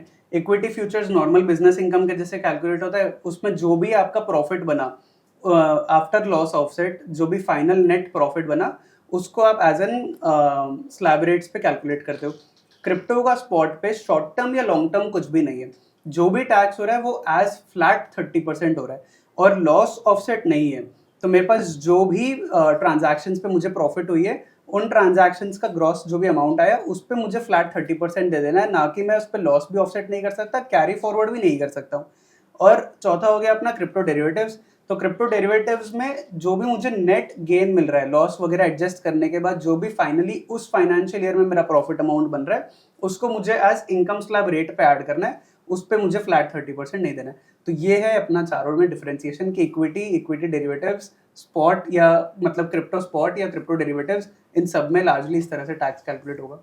सो ट्रेडर्स, आई थिंक अब आपको बेसिक्स क्लियर हो गए होंगे कि टैक्स फाइलिंग कैसे करनी है, इक्विटी, क्रिप्टो डेरिवेटिव्स और क्रिप्टो स्पॉट में क्या डिफरेंशिएशन है। प्रॉपर्ली आप इस कॉन्वर्सेशन को दोबारा से रिविजिट कर लेना, बट यहाँ पर काफी सारे आपके क्वेश्चंस आए हुए हैं जिसका अब हम आंसर करेंगे। सो पुनीत, यूजर्स के लिए इस कॉन्सेप्ट को थोड़ा और सिंप्लीफाई करते हैं। अब आप अगर एग्जाम्पल्स के थ्रू बता सकते हो कि अगर किसी की इनकम, फॉर एग्जाम्पल अभी टैक्स स्लैब तो चेंज हो गया है प्रीवियस ईयर से, सो अगर 12 लाख के अंदर है किसी की इनकम या 12 लाख के ऊपर है, तो उसकी टैक्स लायबिलिटी क्या बनेगी। Also adding one more point है कि आप ऐसे पर्सपेक्टिव से बताना कि अगर कोई एम्प्लॉय है या बिजनेसमैन है या फिर business person who is purely trader, जिसकी बिजनेस इनकम ट्रेडिंग से आती है, तो उसकी टैक्स लायबिलिटी कैसे बनेगी? डन है। तो इसकी मतलब क्योंकि इसमें काफ़ी सारी चीज़ें स्लैब रेट्स के ऊपर डिपेंड करता है, तो एक स्लैब कैलकुलेटर टाइप का ले लेते हैं, उसमें डाल के देख लेंगे सारे फिगर्स विद एग्जांपल्स, अलग अलग केसेस में कैसे आ रहा है। सो जैसे मैं यहाँ पर दिखाता हूँ आपको, तो ये इनकम टैक्स पोर्टल का ही मैंने स्लैब कैलकुलेटर खोला है। इसमें old regime versus new regime में सारी चीज़ें आ जाएंगी। तो जैसे मैं यहाँ पर ईयर सेलेक्ट कर लिया 26-27, ये असेसमेंट ईयर है, ठीक है, ये फाइनेंशियल ईयर नहीं है। तो फाइनेंशियल ईयर था 25-26, असेसमेंट ईयर हुआ 26-27। इसमें एज एन इंडिविजुअल अपन पहले देख लेते हैं कि एज एन इंडिविजुअल क्या हो रहा है जो रेसिडेंट है। तो अभी लेट्स से एक सैलरीड एम्प्लॉय का केस लेते हैं, उसकी मान लो सैलरी है लगभग 10 लाख रुपए साल की, ठीक है, और उसका क्रिप्टो में टोटल इनकम बना है from futures let's say 2 lakh का, ठीक है। तो यहाँ पर मैंने इधर 2 लाख डाल दिया एज इनकम फ्रॉम फ्यूचर्स और 10 लाख की सैलरी वाली चीज़ डाल दी है। तो अगर मैं ओल्ड रिजीम में करता है इसको, तो उस बंदे का टोटल टैक्स बनेगा, टैक्सेबल इनकम बनेगा लगभग अबाउट 1,15,000 के आसपास, और उस पर टैक्स बनेगा 1,63,000 के आसपास। बट क्योंकि नए रिजीम में, न्यू रिजीम में 12 लाख तक प्रॉफिट नहीं है, तो आपकी टोटल टैक्स लायबिलिटी 0 बन रही है, ताकि आपका 10 लाख का इसमें आ गया सैलरी वाला, 2 लाख का आ गया फ्यूचर्स में प्रॉफिट वाला। तो टोटल न्यू रिजीम में आपकी सैलरी टैक्स लायबिलिटी बन रही है अब 0, ठीक है। एक और केस ले लेते हैं, अगर कोई 15 लाख का सैलरीड पर्सन है, ठीक है, और उसको फ्यूचर्स में सेम 2 लाख का ही प्रॉफिट हो रहा है, तो इस केस में भी अगर मैं कैलकुलेट करके देखता हूँ, तो ओल्ड रिजीम में किसी का कैलकुलेट होगा 3,19,000 के आसपास का टैक्स, और न्यू रिजीम में आएगा 1.3 लाख के आसपास। अब मैं इसमें बाकी के डिडक्शंस नहीं डाला हूँ, किसी ने इंश्योरेंस में करा होता है, Right. किसी के एटीसी एटीडी बाकी चीजें होती है, तो ओल्ड रिजिम में वो सारे डिडक्शंस बंदा अपना डाल के कैलकुलेट कर सकता है। बट मैं ये विदाउट डिडक्शंस वाले स्टैंडर्ड केस वाले ले रहा हूँ कि old regime and new regime में कितना आएगा। अब नॉन सैलरीड पर्सन का एग्जाम्पल ले लेते हैं। लेट्स से कोई बंदा बिजनेस में है और एज अ बिजनेस उनको प्रॉफिट हो रहा है, ठीक है। अब बिजनेस में भी एज एन इंडिविजुअल मैं मान लो फ्रीलांसर हूँ, मुझे इनकम आ रही है, बाकी चीजें हो रही है, मैं कहीं पर कंसल्टेंसी दे रहा हूँ और मुझे उस पर प्रॉफिट, उस पर मुझे इनकम आ रहा है। तो उस केस में लेट्स टेक एन एग्जांपल। तो अभी उस लेट्स से अगर किसी का टोटल बिजनेस से इनकम आ रहा है 10 लाख का और मेरा फ्यूचर्स में प्रॉफिट है 2 लाख का, तो इधर में टोटल 12 लाख का मेरा इनकम हो गया, राइट। ठीक है। तो इस 12 लाख पे भी सिमिलर ओल्ड रिजीम में कुछ भी नहीं है, न्यू रिजीम पे जीरो का अपना। ओल्ड रिजीम में 1,79,000 के आसपास का टैक्स बन जाएगा और न्यू रिजीम पे जीरो है। नाउ लेट्स से एक सिनेरियो कि मैं सिर्फ क्रिप्टो फ्यूचर्स करता हूँ और या क्रिप्टो डेरिवेटिव्स में ही ट्रेड करता हूँ और मुझे उसके ऊपर कितना टैक्स पे करना है। तो अगर लेट्स से किसी का सिर्फ क्रिप्टो डेरिवेटिव्स ही है और मान लेते हैं उसका 5 लाख का प्रॉफिट हुआ है इन क्रिप्टो डेरिवेटिव्स, तो इस केस में उसका ओल्ड रिजीम पे टोटल टैक्स बन रहा है 0 और न्यू रिजीम पे भी टोटल टैक्स बन रहा है 0, ठीक है। सो अगर किसी का ये 5 लाख की जगह 7 लाख अगर हो जाए तो ओल्ड रिजीम में बनता 54,000 का, बट न्यू रिजीम में बनेगा 0। तो ऐसे आप अलग अलग सिनेरियोस को ट्राई एंड टेस्ट कर सकते हो एंड देन देख सकते हो कि ओल्ड रिजीम में कितना प्रॉफिट बन रहा है, न्यू में कितना बन रहा है। अब इसमें ध्यान यह देना है, अगर आप क्रिप्टो स्पॉट पे कर रहे हो या मतलब जहां पर आपके पास होल्डिंग आ रही है जिसपे फ्लैट 30% लगता है, वो स्लैब रेट से लेना देना नहीं है। उस पे जो भी प्रॉफिट है उस पे फ्लैट 30% ही लगेगा। Got it. ये सिर्फ और सिर्फ उन सिनेरियोस के लिए जहाँ पे बंदा डेरिवेटिव्स में ट्रेड कर रहा है स्पेशली, राइट। अगर वो स्पॉट में ट्रेड कर रहा है तो उसके लिए 30% फ्लैट टैक्स रेट तो लगना ही लगना है। तो अगर किसी कोई डेरिवेटिव में कर रहा है तो वो इनकम टैक्स डिपार्टमेंट के इस पर्टिकुलर वेबसाइट पर आकर कैलकुलेशन देख सकते हैं। तो ये काफी ज्यादा आसान हो गया लोगों के लिए। बाकी तो स्पॉट में तो 30% फ्लैट टैक्स लगी रहा है, तो प्रॉफिट उस पे फ्लैट 30% देना ही है, तो उसमें कैलकुलेटर और अलग से नहीं चाहिए। तो पुनीत, यहाँ पर एक क्वेश्चन ये आता है कि अगर एक बंदा स्पॉट और क्रिप्टो दोनों में ट्रेड करता है और फॉर एग्जांपल उसको यहाँ पर 50,000 का लॉस होता है एंड 1 लाख का प्रॉफिट होता है, सेम गोज विद जैसे हमने पहले बात करी कि स्पॉट में उसको 50,000 का लॉस होता है और 1 लाख का प्रॉफिट होता है इन a month, let's say. So क्या सेट ऑफ है अवेलेबल स्पॉट में या फिर नहीं? राइट, सो समझ लेते हैं इसमें भी एग्जांपल्स। तो अगर आप फ्यूचर्स में ट्रेड कर रहे हो वर्सेस स्पॉट पे ट्रेड कर रहे हो, तो इस पे कैलकुलेशन कैसे होगा। स्पॉट पे क्योंकि लॉस ऑफसेट नहीं है, तो अगर 1 लाख का प्रॉफिट हुआ है और 50,000 का लॉस हुआ है, तो 50,000 का लॉस हट जाएगा, पूरे 1 लाख के प्रॉफिट के ऊपर आपको 30% टैक्स पे करना है, ठीक है। इसमें आप लॉस ऑफसेट नहीं कर सकते हो, लॉस कैरी फॉरवर्ड भी नहीं कर सकते हो। इस साल में जो भी प्रॉफिटेबल ट्रांजैक्शंस है, ईच एंड एवरी ट्रांजैक्शन पे किसी पे प्रॉफिट हुआ होगा, किसी पे लॉस हुआ होगा, जिस पे प्रॉफिट हुआ उस पे फ्लैट 30% देते चलना है। अगर आप फ्यूचर्स कर रहे हो तो फ्यूचर्स पे आप लॉस ऑफसेट कर सकते हो क्योंकि स्पेकुलेटिव बिजनेस इनकम के अंडर आ रहा है। तो इसमें आपका लाख रुपए का अगर प्रॉफिट है, 50,000 का अगर लॉस है, तो नेट आपने 50,000 कमाया, 50,000 पे ही टैक्स लगेगा, not at flat 30% at income slab rates. Next question ये है कि इक्विटी डेरिवेटिव्स में तो हम अपने लॉसेस को कैरी फॉरवर्ड कर सकते हैं, बट क्या हम क्रिप्टो में अपने लॉसेस को कैरी फॉरवर्ड कर सकते हैं? ये भी डिपेंड करता है, अगर आप क्रिप्टो फ्यूचर्स या क्रिप्टो स्पॉट पे कर रहे हो अगर, तो क्रिप्टो स्पॉट पे आप कैरी फॉरवर्ड नहीं कर सकते हो। अगर आप क्रिप्टो फ्यूचर्स में कर रहे हो, क्योंकि इसको आप as a speculative business income के तौर पर रिपोर्ट करोगे, तो इसको आप अगले 4 साल तक कैरी फॉरवर्ड कर सकते हो। तो मतलब अगर मुझे इस साल में 1 लाख का लॉस हुआ है, तो मैं इस 1 लाख का लॉस अगले साल कैरी फॉरवर्ड कर सकता हूँ। अगर अगले साल में मुझे प्रॉफिट होता है तो उसके साथ ये अमाउंट एडजस्ट हो जाएगा, अगर नहीं हो रहा है तो वो उसके अगले साल भी कैरी फॉरवर्ड हो जाएगा। तो इसे 4 साल तक मैं कैरी फॉरवर्ड कर सकता हूँ, ताकि इन 4 साल में कहीं पर भी मुझे कभी भी अगर प्रॉफिट होता है तो ये अमाउंट मेरा एडजस्ट हो जाएगा accordingly. Got it. Now one of the most important question is कि 1% टीडीएस कब करता है, जब मैं क्रिप्टो एसेट को बाय कर रहा हूँ या फिर सेल कर रहा हूँ? तो ये भी थोड़ा मतलब थोड़ा सा कॉम्प्लेक्स है, ट्राई करूँगा मैं थोड़ा सिंपल टर्म्स में समझाने का। तो अगेन ये डिपेंड करता है, आप क्रिप्टो स्पॉट या मार्जिन पे ही टीडीएस करता है, फ्यूचर्स या डेरिवेटिव्स प्रोडक्ट्स पे टीडीएस नहीं करता। तो स्पॉट और मार्जिन पे कैसे कटेगा? टीडीएस तब कटता है जब आप कुछ सेल कर रहे हो, ठीक है। तो अगर मान लो मैं क्रिप्टो सेल कर रहा हूँ तो मेरा टीडीएस कट के मुझे बाकी का अमाउंट मिलेगा। अब सेल का डेफिनेशन यहाँ पर थोड़ा सा समझते हैं। तो अगर मान लो मैंने बिटकॉइन को सेल किया INR में और मैंने अगर 10 लाख का बिटकॉइन बेचा, तो मुझे 1% कट के मिलेगा, यानी कि 9,90,000 के आसपास का अमाउंट मुझे मिला, 10,000 का मेरा टीडीएस कट हो गया। अभी अगर मैं बिटकॉइन को कन्वर्ट कर रहा हूँ USDT में, तो ये भी सेल है, लोग सोचते हैं मैं तो यूएसडीटी बाय कर रहा हूँ तो मेरा क्यों लग रहा है, बट भैया आप यूएसडीटी बाय कर रहे हो बट बिटकॉइन भी तो सेल हो रहा है, तो बिटकॉइन जितने का सेल हुआ उसके अमाउंट पे 1% टीडीएस कट जाएगा और आपको रिमेनिंग अमाउंट ही मिलेगा। तो इसी तरह से जब भी आप सेल करते हो तब आपका 1% टीडीएस कटता है, जब आप बाय कर रहे हो तब आपका टीडीएस नहीं कटता। अगेन अगर आप क्रिप्टो बाय कर रहे हो तो उसमें बेसिकली अगर आप क्रिप्टो से क्रिप्टो बाय कर रहे हो तो आप दूसरा क्रिप्टो बेच रहे हो, तो उस केस पे टीडीएस लगता है। अब लोग सोचते हैं मैं यूएसडीटी बाय कर रहा हूँ तो मेरा टीडीएस क्यों लग रहा है, यूएसडीटी बाय पे टीडीएस नहीं लग रहा, वो बिटकॉइन सेल पे टीडीएस कट हो रहा है आपका। जनरली यूजर्स को थोड़ा कंफ्यूजन होता है कि उनको ट्रेडिंग फीस पर 18% जीएसटी लगता है, तो थोड़ा आप इसको कैलकुलेशन यूजर्स को बता दीजिए। एब्सोल्युटली। सो जैसे आप मान लो कोई भी ऑर्डर प्लेस करते हो तो उस पर ट्रेडिंग फीस लग जाती है जो एक्सचेंज कैलकुलेट करता है, एक्सचेंज की फीस होती है ये to provide you that platform and to provide you that support. तो एक्सचेंज जो भी फीस ले रहा है, मान लो मैंने 1 लाख का ऑर्डर प्लेस किया, उस पर अगर 0.1% मेरा ट्रेडिंग फीस लग रहा है, तो 1 लाख का ऑर्डर पे 0.1% हो गया 100 रुपए के आसपास।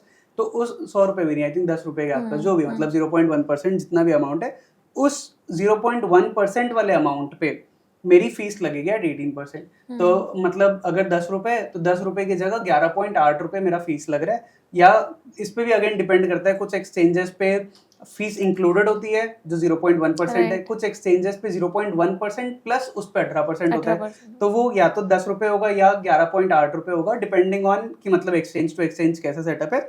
बट ये सिर्फ ब्रोकरेज पे लगता है, ये पूरे पॉट वैल्यू आपका जो पूरा 1 लाख है उस पे 18% नहीं लग रहा, जो एक्सचेंज आपकी फीस ले रहा है उस पे वो जीएसटी ऐड करते हैं। नेक्स्ट और मोस्ट इंपॉर्टेंट क्वेश्चन ये है कि रिटेलर्स और इंडिविजुअल्स की तो हमने बात कर ली, अगर जो टैक्सेशन उनके लिए कैसे फाइलिंग होता है, बट अगर कोई हाई फ्रीक्वेंसी ट्रेडर है या इंस्टीट्यूशन है तो उसके लिए टैक्सेशन कैसे कैलकुलेशन होती है? एब्सोल्युटली। तो काफ़ी इंटरेस्टिंग क्वेश्चन है और यहाँ पर काफ़ी चीज़ें ध्यान में देनी होगी और काफ़ी सारे एंगल्स हैं इसके, उसको लेते हैं। सो अगर एज एन इंडिविजुअल आप कर रहे हो तब तो सारी चीज़ें क्लियर है, बट अगर आप एज अ बिजनेस कर रहे हो, ठीक है, प्रॉपर जिसमें आपका सिर्फ और सिर्फ सेटअप ही है, या आपने ऑफिस बना रखा है या आप एम्प्लॉयज़ रखे हो और मतलब आप पूरा एक फर्म बना रहे हो, आपने काफ़ी सारे डिवाइसेस में इन्वेस्ट कर रखे हैं, आपने काफ़ी सारे टर्मिनल्स ले रखे हैं, सब्सक्रिप्शंस ले रखे हैं टू इंश्योर कि आपका ट्रेडिंग सेटअप काफ़ी सही रहे, तो इन केसेस में जितने मतलब आपका पूरा ये क्रिप्टो फ्यूचर्स का भी जो पूरा इनकम हो गया ना, ये as a speculative business income ही हो गया, तो ये बिजनेस इनकम है। तो इसमें जो आप एम्प्लॉयज़ की सैलरीज, आपका इंटरनेट बिल वगैरह, या आपकी डिवाइस का डिप्रिसिएशन, एसेट का डिप्रिसिएशन, ऑफिस का रेंट, ये सब आप डिडक्ट कर सकते हो अपने इनकम में से। तो जो फाइनल आपका प्रॉफिट बन रहा है उसके ऊपर ही आपको टैक्स पे करना है। टर्नओवर वाली रिक्वायरमेंट्स, ऑडिट वाली रिक्वायरमेंट्स एज इट इज ही इसमें आ जाती है। इसमें ये डिपेंड, अब इसमें बहुत लोग ये करते हैं कि यार सोचते हैं कि भाई मैं तो घर पे हूँ तो मेरा वो घर का रेंट भी मैं इसमें ना एज अ रेंटल में डाल देता हूँ, तो वो मत करना, क्योंकि डायरेक्टली एट्रीब्यूटेबल होना चाहिए कि यार ये वाले स्पेस का रेंट आप सिर्फ ट्रेडिंग और बिजनेस के लिए यूज कर रहे हो, आप इसको बाकी चीजों के लिए नहीं यूज कर रहे हो, है ना। तो मतलब आपका ऑफिस का अगर रेंटेड डेडिकेटेड ऑफिस है, एम्प्लॉयज है, इंटरनेट बिल, आप ऑफिस का, घर का इंटरनेट बिल मत ऐड करना इसमें, तो ऑफिस का इंटरनेट बिल, तो वैसे आप सारे एक्सपेंसेस इसमें आप डिडक्ट कर सकते हो in case of futures. But चाहे आप हाई फ्रीक्वेंसी ट्रेडर स्पॉट पर हो तो स्पॉट पे तो फ्लैट 30% ही लगेगा, उसमें और किसी टाइप के एक्सपेंसेस आप क्लेम नहीं कर पाओगे, उस पर फ्लैट 30% ही लगता है। So Puneet, generally traders notices को लेकर काफी ज्यादा डरते हैं, तो ऐसी कौन सी बेस्ट प्रैक्टिसेस हैं जो उन्हें फॉलो करनी चाहिए ताकि उन्हें नोटिस ना आए? एब्सोल्युटली। तो मतलब फंडामेंटल्स समझ लेते हैं। तो अगर आप क्रिप्टो में ट्रेड कर रहे हो तो आपका टीडीएस कटता है ना, अगर आप स्पॉट वगैरह पे करते हो तो ये टीडीएस आपकी इनकम टैक्स पोर्टल पे ऑलरेडी रिफ्लेक्ट कर रहा है। तो गवर्नमेंट ऑलरेडी एक्सपेक्ट करता है कि यार आपके क्रिप्टो के ट्रांजैक्शंस और आप डिक्लेयर करोगे। अगर आप डिक्लेयर नहीं करते हो या जो इनकम टैक्स पोर्टल पे जो सेल वैल्यू है आपकी सेल वैल्यू उसके हिसाब से मैच नहीं करती है, तो सीधा सीधा ही आप फिल्टर हो जाते हो कि यार इस यूजर की सेल वैल्यू तो मैच ही नहीं कर रही है, या इस यूजर का क्रिप्टो में ट्रांजैक्शंस है, इन्होंने क्रिप्टो की इनकम में कुछ दिखाया ही नहीं।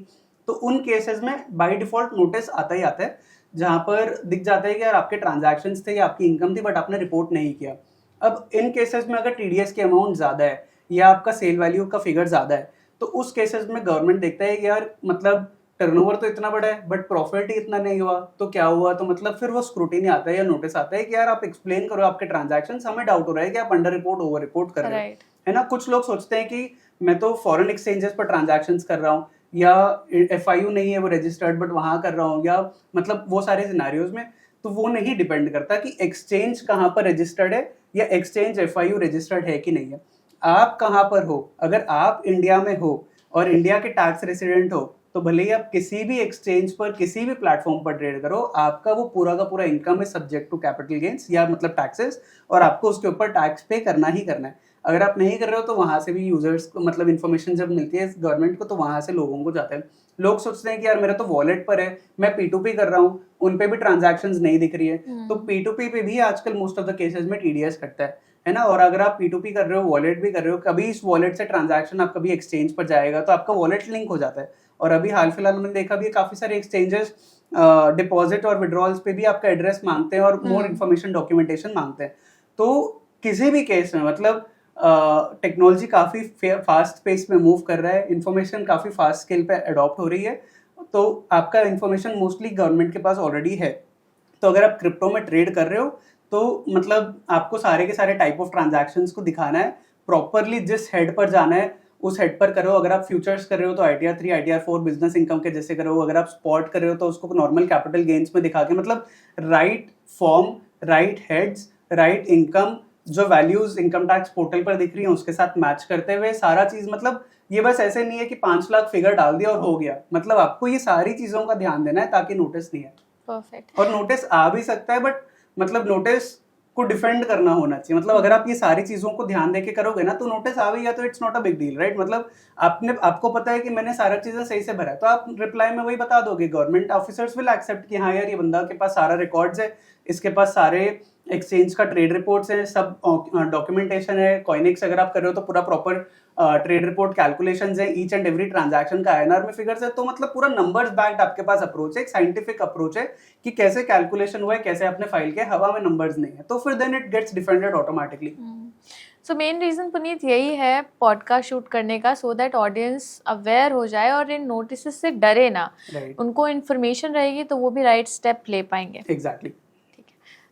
So now the question comes कि अगर किसी ट्रेडर ने 2021, 22 या 23 में अपना ITR फाइल नहीं किया है, तो क्या कॉम्प्लिकेशंस उनको आ सकते हैं? सो अगर वही पुराने जैसे TDS चालू हो गया ऑलमोस्ट 22 से ही, तो है ना 1 जुलाई 2022 से TDS वगैरह सारा कैलकुलेट होना चालू हो गया है। तो इन केसेस में ऑलरेडी गवर्नमेंट के पास इन्फॉर्मेशन है कि आपका ट्रांजैक्शंस हैं क्रिप्टो में और आप ऑलरेडी डिक्लेयर कर रहे हो। बहुत सारे लोग जो नहीं कर रहे हैं उनको ऑलरेडी इन्फॉर्मेशन या नोटिस आ ही गया होगा, तो उनको वो ऑलरेडी अप्लाई करना है। बट अगर आपके पास नहीं है और आप ट्राई कर रहे हो कंप्लाई करने का, तो आप ITRU रिवाइज्ड रिटर्न फाइल कर सकते हो, जो लास्ट 4 साल तक का आप कर सकते हो। तो 4 साल तक के पीछे का आप रिवाइज्ड रिटर्न फाइल करके अपना सारा इनकम सोर्सेस डिक्लेयर कर सकते हो। So Puneet, one of the important question ये है कि ITR फाइलिंग की डेडलाइन क्या है? यूजर्स को कौन सी डेट्स याद रखनी चाहिए अपने दिमाग में? राइट, तो ये भी थोड़ा मतलब मल्टीपल डेट से मैं बताता हूँ एक एक सिचुएशन में। अंटिल लास्ट ईयर आप लोगों को पता होगा यार, एक ही ITR फाइलिंग की डेडलाइन होती थी ना, जुलाई 31 होता था। बट इस साल से जुलाई 31 ITR 1 और ITR 2 के लिए, जिसमें अगर आप स्पॉट वगैरह पर कर रहे हो, सैलरीड हो और स्पॉट में थोड़ा बहुत आप ट्रेड कर रहे हो, आपको ITR 2 भरना होता है जिसकी जुलाई 31 डेडलाइन है। ठीक है, अगर आप फ्यूचर्स करते हो तो आपकी डेडलाइन है 31 अगस्त। और अगर आपका ऑडिट हो रहा है जिसमें आपकी 1 करोड़ से ज्यादा टर्नओवर है, तो उस केस में आपका 31 सितंबर तक आपके पास टाइम मिल जाता है टैक्स ऑडिट करवाने का पूरा, और फिर उसकी टैक्स आपको भरनी होती है। But most of the cases में ये याद रखिए कि अगर आप स्पॉट में ट्रेड कर रहे हो तो 31 जुलाई के पहले आपको अपना टैक्स फाइल कर देना है, अपनी रिटर्न फाइल कर देनी है। और 31 अगस्त अगर आप फ्यूचर्स में कर रहे हो, आपका लॉस भी है तो भी भूलना मत। लॉस वाले लोग स्पेशली याद से अपना मतलब ITR फाइल करना, ताकि आप कैरी फॉरवर्ड कर सको इस लॉस को अगले साल के लिए। सो पुनीत, अब एक फटाफट रैपिड फायर करते हैं और आपका ओपिनियन लेते हैं। सो आपको आंसर यस नो में करना है, और अगर आप चाहते हो तो आप थोड़ा डिटेल भी दे सकते हो। ठीक है। अगर स्पॉट क्रिप्टो में लॉस हुआ तो क्या किसी और इनकम से सेट ऑफ कर सकते हैं? नहीं। क्रिप्टो FNO का लॉस क्या सैलरी इनकम से एडजस्ट हो सकता है? नहीं, आपका क्रिप्टो सिर्फ बिजनेस इनकम के साथ ही एडजस्ट होगा, या स्पेकुलेटिव में कर रहे हो तो सिर्फ स्पेकुलेटिव हेड्स में होंगे, बाकी इनकम सोर्सेज से कोई फर्क नहीं पड़ेगा। अगर नेट लॉस है तो क्या TDS का रिफंड पक्का मिलेगा? TDS तब कटता है जब आप स्पॉट पे ट्रांजैक्शन कर रहे हो। तो अगर स्पॉट में आपका कोई प्रॉफिट नहीं हुआ, सिर्फ लॉस ही लॉस है, या TDS ज्यादा कटा है जितना आपका टैक्स बन रहा है, तो TDS रिफंड आता है। डेल्टा एक्सचेंज पर स्पॉट टोकन ट्रेडिंग पर 30% फ्लैट टैक्स लगेगा या फिर नहीं लगेगा? 30% फ्लैट टैक्स लगेगा कैपिटल गेन्स के जैसे। क्रिप्टो से अगर क्रिप्टो स्वैप किया तो क्या ये टैक्सेबल इवेंट है? एब्सोल्युटली। अगर आप एक क्रिप्टो को लेके दूसरे क्रिप्टो पे जा रहे हो, वो स्वैप होता है, तो मतलब पहला क्रिप्टो आप बेच रहे हो। अगर मैंने बिटकॉइन से USDT किया तो बिटकॉइन बेच रहा हूँ, USDT खरीद रहा हूँ, तो बिटकॉइन बेचने पे मुझे टैक्स लगेगा, जितने का मैंने बिटकॉइन खरीदा था, जितने का बेचा, उन दोनों के डिफरेंस पे अगर प्रॉफिट है तो उस पर 30% टैक्स। ट्रेडिंग जर्नल मेंटेन करना टैक्सेशन के लिए इंपॉर्टेंट है या फिर नहीं? बिल्कुल इंपॉर्टेंट है, क्योंकि अगर मतलब जो नोटिस होता है या जो डिपार्टमेंट से क्वेरी आ सकता है, वो ऐसा नहीं कि इस साल ट्रेड किया तो इसी साल आएगा, आपको अगले 10 साल तक कभी भी आ सकता है। यूजुअली 4 से 5 साल तक तो भेजते ही है। तो उसमें अभी आपको याद है कि सारा चीज क्या हुआ था, 2 साल बाद तो आप भूल जाओगे। तो ये रिकॉर्ड्स मेंटेन होंगे, तभी आपके पास सारा इन्फॉर्मेशन आप प्रूव कर पाओगे, और डिपार्टमेंट प्रूफ मांगता है। जुलाई 31 आईटीआर डेडलाइन के पहले एक चीज जो ट्रेडर्स को करनी ही चाहिए। बहुत लोगों को लगता है यार मैं लॉस में हूँ, और उनको ऐसा लगता है कि बट क्योंकि स्पॉट पे जो ट्रांजैक्शंस कर रहे हैं उस पर सिर्फ प्रॉफिट वाले पे टैक्स कैलकुलेट होता है, लोगों को विश्वास ही नहीं होता है, और लोगों को लगता है कि यार मेरा तो प्रॉफिट बना ही नहीं था। तो जाके कैलकुलेट कर लो, देख लो पहले कि कितना अमाउंट बन रहा है, उसके हिसाब से आगे की कार्रवाई करो। ऐसे अजम्पशन में मत रहो कि यार मेरा तो कुछ बन ही नहीं रहा। Now the last and important question कि आईटीआर फाइलिंग की डेट्स क्या है? 31 जुलाई अगर आप स्पॉट कर रहे हो, ITR 1 या ITR 2 इन दोनों की फॉर्म्स की डेडलाइन है 31 जुलाई। तो अगर आप क्रिप्टो में स्पॉट पे कर रहे हो तो 31 जुलाई को करना है, अगर आप फ्यूचर्स में कर रहे हो तो 31 अगस्त। तो thanks Puneet, thank you for giving your time. I think audience को काफी सारी इन्फॉर्मेशन मिल गई होगी और अब टैक्स रिलेटेड डाउट्स उनके क्लियर हो गए होंगे। एब्सोल्युटली, मुझे भी काफी मजा आया। थैंक यू टीम डेल्टा, और थैंक यू शुभ्रा आने के लिए और ये सारा क्वेश्चंस लेने के लिए। एंड हमारी भी पहल पूरी यही होती है कि यार लोगों के सारे क्वेश्चंस एड्रेस हो जाएं, टैक्स से रिलेटेड जितने डाउट्स हैं सारी क्लैरिटी मिल जाए। तो आई होप ये वाला सेशन आपके लिए काफी हेल्पफुल होगा, और आपको लाइव सारी कैलकुलेशंस के साथ दिखे कि कैसे क्या स्लैब रेट्स पे लग रहा है टैक्स, कॉइनेक्स कैसे यूज करना है, कॉइनेक्स कहाँ मदद कर सकता है आपको। तो this was really interesting. Thank you. Thank you. So before wrap up, हमें ये तो समझ आता है कि tax is not something you should only think when you are filing the ITR. You should plan your tax journey way before filing the ITR. तो अगर आप डेल्टा एक्सचेंज पर ट्रेड करते हो तो अब हर ट्रांजैक्शंस को मैन्युअली कैलकुलेट करने की जरूरत नहीं है। आप सिंपली कॉइनेक्स के थ्रू अपनी टैक्स लायबिलिटीज को कैलकुलेट कर सकते हो। सिंपली आपको डेल्टा एक्सचेंज के डेटा को कॉइनेक्स पर इंपोर्ट करना है और कॉइनेक्स आपके टैक्स को ऑर्गेनाइज कर दे देगा। And because Coinex has partnered with us, so for you traders, we have a special discount offer and the code is in the description. Now let's not forget, अगर ये conversation valuable लगी हो तो अपने trader friends के साथ share करना बिल्कुल मत भूलना। और अगर ये podcast पहली बार देख रहे हो तो चैनल को सब्सक्राइब करो और podcast को लाइक करो। Thanks for watching, मिलते हैं आपसे अगले ऐसे ही एजुकेशन podcast के साथ।